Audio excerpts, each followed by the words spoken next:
Hello friends, welcome back. ये हमारा rectifier series का चौथा लेक्चर है। पिछले लेक्चर में हम लोग रेक्टिफायर का मैथमेटिक्स स्टार्ट किए थे। हाफ वेव रेक्टिफायर में कुछ कैलकुलेशंस होते हैं,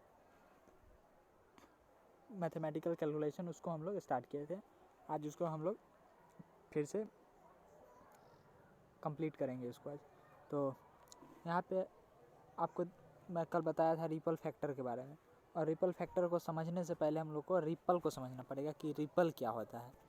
तो समझिएगा, जैसा यहाँ पे एक लिखा हुआ है पॉइंट कि difference between maximum and minimum point, मतलब कोई वेव फॉर्म है। कोई वेव फॉर्म कहने का मतलब कैसा भी वेव फॉर्म हो।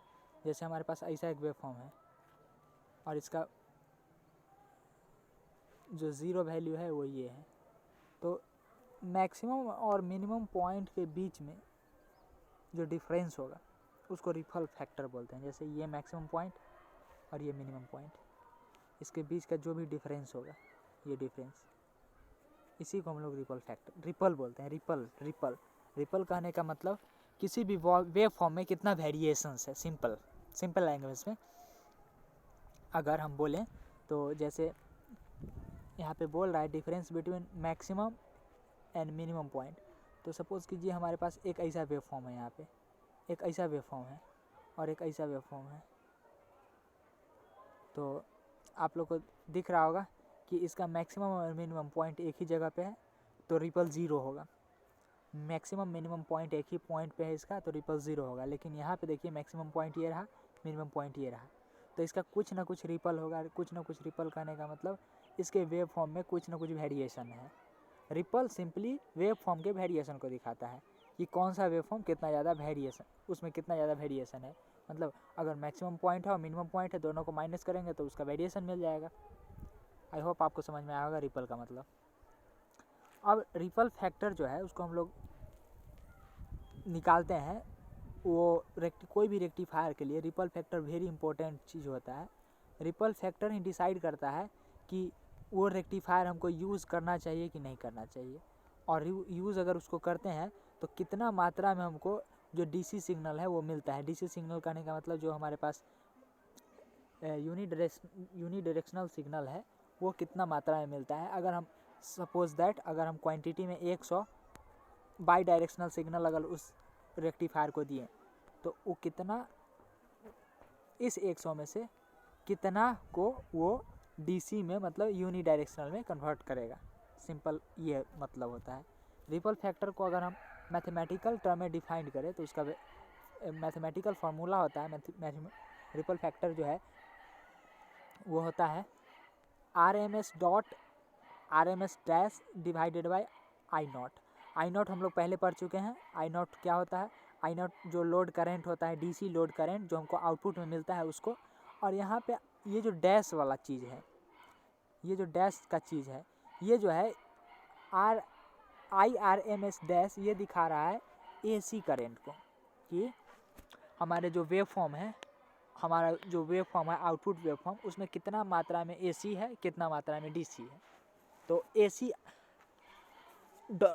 IRMS डैश जो है सिंपली बता रहा है बाई डायरेक्शनल सिग्नल के बारे में, कि कितना बाई डायरेक्शनल सिग्नल हमारे पास है और कितना यूनी डायरेक्शनल सिग्नल हमारे पास है, वो नीचे बता रहा है, और बाई डायरेक्शनल सिग्नल ऊपर बता रहा है। डैश मतलब बाई डायरेक्शनल मतलब AC करंट, और नीचे आई नॉट है मतलब DC करंट मतलब यूनी डायरेक्शनल। ठीक है, अभी हम लोग रिपल फैक्टर को कैलकुलेट करने चलेंगे। अब एक बात बताइए, सपोज़ कीजिए ये हमारा आउटपुट AC करंट है और ये हमारा आउटपुट DC करंट है। तो अगर किसी भी रेक्टिफायर को हम लगाते हैं तो हम लोग क्या चाहेंगे? ऑब्वियस बात है, हम लोग चाहेंगे कि ऊपर वाले का वैल्यू कम से कम हो, बहुत जितना ज़्यादा कम हो सके उतना ज़्यादा कम हो, और नीचे वाले का वैल्यू बहुत ज़्यादा से ज़्यादा हो सके, तभी तो रिपल फैक्टर लो आएगा। अगर रिपल फैक्टर लो है, इसका क्या मतलब है? इसका मतलब ये है कि हमारा जो डिवाइस है, रेक्टिफायर है, वो अच्छा तरीक़ा से काम कर रहा है, उसको यूज़ करना चाहिए। अच्छा, जनरली रिपल फैक्टर कितना होना चाहिए? अगर सोचिए, ये आउटपुट AC करंट है और ये आउटपुट DC करंट है, तो जितना मात्रा में हमारा आउटपुट AC आ रहा है उतना ही मात्रा में आउटपुट DC आ जाए, मतलब 50-50%। तो हमारा रिपल फैक्टर 1 आ जाएगा। तो हम लोग क्या चाहेंगे, ऊपर वाला वैल्यू कम से कम रहे, नीचे वाला वैल्यू ज़्यादा से ज़्यादा रहे। अगर ऊपर वाला वैल्यू कम से कम रहे और नीचे वाला वैल्यू ज़्यादा से ज़्यादा रहे तो पक्का बात है रिपल फैक्टर का वैल्यू 1 से कम बहुत अच्छा होने वाला है। तो अभी हम लोग हाफ वेव रेक्टिफायर के लिए रिपल फैक्टर का कैलकुलेशन करेंगे। इसमें IRMS जो है इसको पहले आई नॉट का वैल्यू हमको पता है, आई नॉट बराबर IM डिवाइडेड बाई पाई हमको पहले से पता है, हम निकाल चुके हैं, ऊपर में हम लोग निकाल चुके हैं। लेकिन देखिए IRMS चाहे आई नॉट, यहाँ पे ध्यान से आई नॉट इज इक्वल्स टू अभी हम लोग निकाले हैं IM divided by pi. I naught का वैल्यू हमको पता है, लेकिन IRMS डॉट डैश का वैल्यू हमको पता नहीं है, उसी को हम लोग कैलकुलेट करने चलेंगे। अच्छा, टोटल करेंट अगर हम बोलें, टोटल करेंट को अगर आई बोल दें हम लोग, टोटल करेंट को अगर आई बोल दें तो आई लिख सकते हैं, टोटल आउटपुट करंट को आई बोल रहे हैं। यहाँ पे टोटल हमारे पास जो आउटपुट करंट आ रहा है उसको आई बोल रहे हैं। तो उसमें कुछ मात्रा AC का होगा, कुछ मात्रा DC का होगा। तो ऐसे लिख सकते हैं I dash plus I not, क्योंकि AC DC दोनों मिला के हमको पूरा करंट मिलने वाला है, टोटल करंट जो हमारे पास आउटपुट पे आ रहा है। आई होप क्लियर हो रहा होगा आपको। ठीक है, इस इक्वेशन को अगर हम थोड़ा सा और आगे सॉल्व करें तो क्या इसको हम ऐसे लिख सकते हैं, IRMS डैश जो है, ध्यान से समझिएगा, आई डैश चाहे IRMS डैश जो है, इसको क्या मैं इस तरीक़ा से कैलकुलेट कर सकता हूँ जैसे आई नॉट कैलकुलेट किए थे, आई नॉट RMS जो कैलकुलेट किए थे हम लोग, कुछ इसी तरीक़ा से कैलकुलेट किए थे। सेम उसी तरीक़ा से आई डैश RMS कैलकुलेट कर सकते हैं कि कितना मात्रा DC का है उसका रूट मीन स्क्वायर कर देंगे। और 0 से पाई इसीलिए ले रहे हैं क्योंकि पाई से 2 पाई तक जो हमारे पास आउटपुट वैल्यू है वो 0 है, आउटपुट पे कोई भी वैल्यू नहीं है, इसीलिए हम वहाँ से 0 से पाई ले रहे हैं, 0 से 2 पाई नहीं ले रहे हैं। ठीक है, जब इसको हम लोग फाइनली सॉल्व करेंगे तो इसके बाद ये इक्वेशन हमारे पास आएगा। I1 से 2 को हम ऐसे लिख सकते हैं, I1 2 जो लिखा हुआ है यहाँ पे उसको हम लोग ऐसे लिख सकते हैं, ध्यान से समझिएगा, I माइनस आई नॉट। ये टोटल करंट में से अगर हम लोग आउटपुट करंट को माइनस कर देंगे तो हमको कितना अल्टरनेटिंग करंट है वो मिल जाएगा। ध्यान से समझिएगा, मैं समझा रहा हूँ आपको। यहाँ पे अगर मैं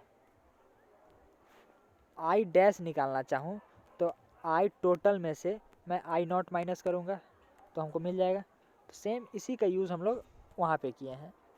तो यहाँ पे आपको दिख रहा होगा ये। फिर इसको जब हम आगे सॉल्व करेंगे तो रूट मीन स्क्वायर को अगर सॉल्व करेंगे आगे तो हमको ये 3 तरीक़ा से खुलेगा।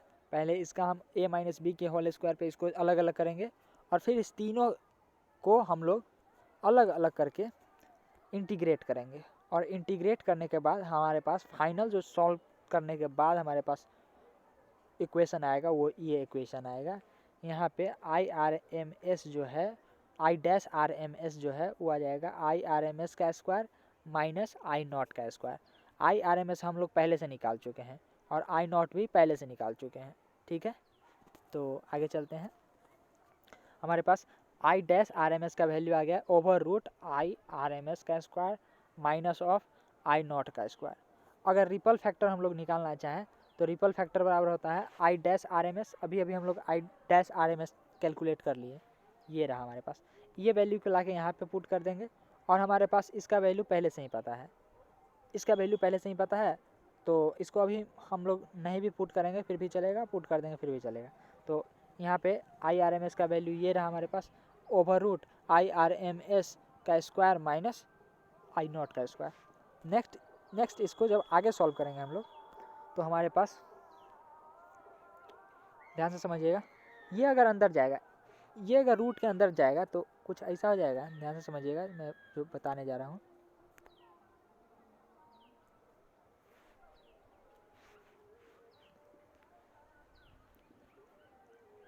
ये पार्ट को अगर रूट के अंदर में हमको भेजना है, ध्यान से देखिएगा, ये जो है इसको अगर रूट के अंदर भेजना है तो अंदर जाके स्क्वायर हो जाएगा। मतलब ऐसे हो जाएगा IRMS का स्क्वायर माइनस आई नॉट का square divided by I naught का स्क्वायर। अब क्या करेंगे हम लोग, इसके बाद क्या करेंगे हम लोग, इसके बाद हम लोग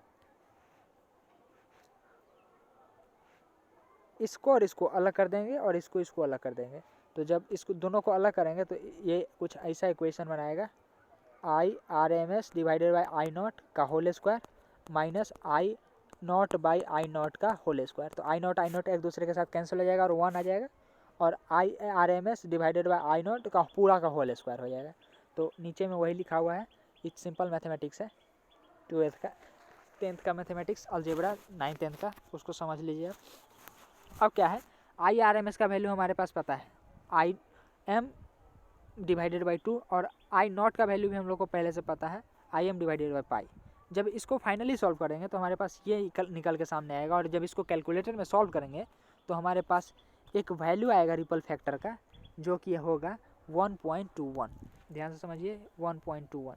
अच्छा, ये 1.21 से ज़्यादा है, 1 से ज़्यादा इसका क्या मतलब है, इसका मतलब सिंपल यही है कि AC अगर हम हाफ वेव रेक्टिफायर का यूज़ करेंगे तो हमको AC कंपोनेंट ज़्यादा मिलेगा और DC कंपोनेंट कम मिलेगा, क्योंकि अभी हम पढ़े हैं रिपल फैक्टर जो होता है वो बराबर होता है AC by DC। AC output कितना आया और DC आउटपुट कितना आया, उसका रेशियो होता है 1 से ज़्यादा। इसका क्या मतलब है, ये ज़्यादा बड़ा होगा, ये छोटा होगा, तभी 1 से बड़ा आया।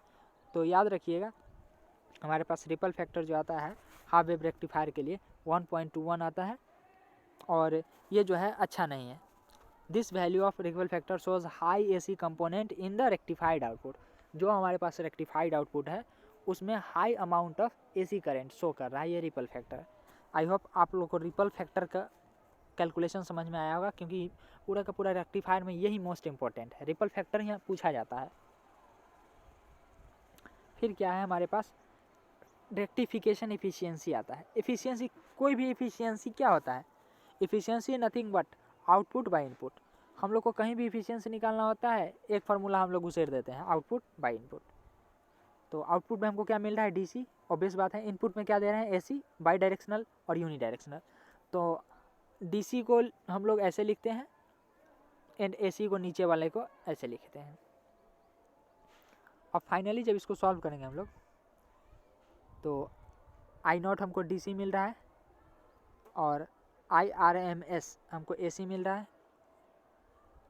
ठीक है। जब इस दोनों को फाइनली सॉल्व करेंगे तो हमारे पास इतना वैल्यू आएगा, एफिशिएंसी 40.6%, जो कि कम एफिशिएंसी है, एफिशिएंट कम है। तो हाफ वेव रेक्टिफायर का एफिशिएंसी कम होता है। आई होप आपको समझ में आएगा। नेक्स्ट हमारे पास आता है peak inversion voltage. Peak inversion voltage, अब इसको समझिए, ये थोड़ा सा समझने वाला चीज़ है। पीक इन्वर्जन वोल्टेज,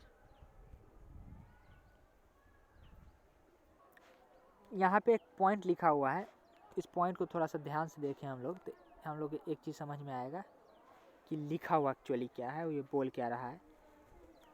लिखा हुआ है maximum voltage which can be applied to a diode in reversed bias condition, उसी को हम लोग बोलते हैं पीक इन्वर्जन वोल्टेज। क्या है, जब हमारे पास डायोड होता है, यहाँ पे ये रहा हमारा डायोड,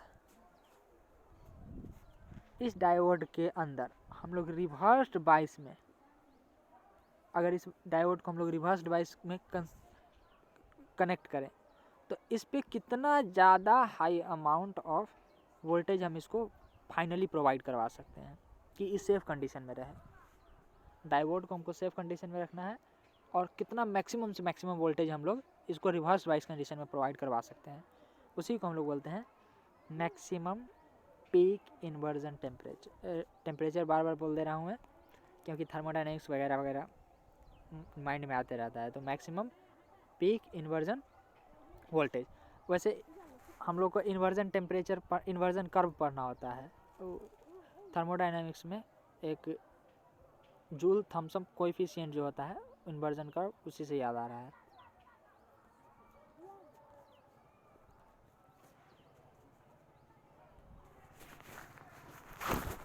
नेक्स्ट पॉइंट बन के आया है कि अगर डायोड के पास इतना ज़्यादा वोल्टेज प्रोवाइड करवा दिया जाए कि वो मैक्सिमम पीक इन्वर्जन वोल्टेज से ज़्यादा हो जाए, एग्जीड कर जाए, तो वो डायोड डिस्ट्रॉय हो जाएगा और फर्दर यूज़ में नहीं आ पाएगा। नेक्स्ट हमारे पास एक और कैलकुलेशन आता है जिसका नाम है फॉर्म फैक्टर। फॉर्म फैक्टर जो है वो रेशियो होता है IRMS और I एवरेज का। तो IRMS हम लोग पहले से कैलकुलेट कर चुके हैं, IM डिवाइडेड बाई 2, और I एवरेज भी पहले से कैलकुलेट कर चुके हैं, IM बाई पाई। जब इसको कैलकुलेट करेंगे हम लोग तो हमारे पास फॉर्म फैक्टर आता है 1.55। ठीक है, ये है हाफ वेव रेक्टिफायर के लिए। नेक्स्ट हमारे पास अगला जो कैलकुलेशन है वो आता है पीक फैक्टर का। पीक फैक्टर एक टर्मिनोलॉजी है, ये रेशियो होता है peak value by RMS value का। पीक वैल्यू हमारे पास IM है, RMS वैल्यू IM बाई 2 है, तो हमारे पास पीक फैक्टर का वैल्यू 2 आता है यहाँ पे हाफ वेव रेक्टिफायर के लिए। नेक्स्ट हमारे पास आता है ट्रांसफार्मर यूटिलाइजेशन फैक्टर। ये आखिरी है ट्रांसफार्मर यूटिलाइजेशन फैक्टर। जो हम ट्रांसफार्मर यूज़ करते हैं उससे रिलेटेड है ये चीज़। तो ट्रांसफार्मर यूटिलाइजेशन फैक्टर जो होता है वो रेशियो होता है DC power deliver to load AC power rated secondary. जैसे हमारे पास एक ट्रांसफार्मर है, ये ट्रांसफार्मर,